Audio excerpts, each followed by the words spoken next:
Si Fernando Amorsolo, 1892 hanggang 1972, ay isang kilalang Pilipinong pintor na kilala sa kanyang matingkad at makulay na paglalarawan ng mga tanawin sa kanayunan, tanawin, at larawan.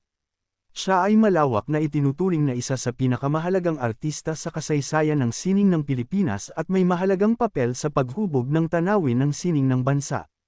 Narito ang ilang mahahalagang punto tungkol kay Fernando Amorsolo, maagang buhay at edukasyon.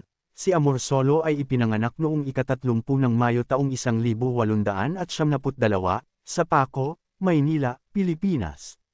Nag-aral siya sa Liceo de Manila at kalaunan ay pumasok sa UP School of Fine Arts, ngayon ay Universidad ng Pilipinas Kolehiyo ng Fine Arts, kung saan siya nag-aral sa ilalim ng mga kilalang Pilipinong artista tulad nina Fabian de la Rosa at Fabian de la Rosa.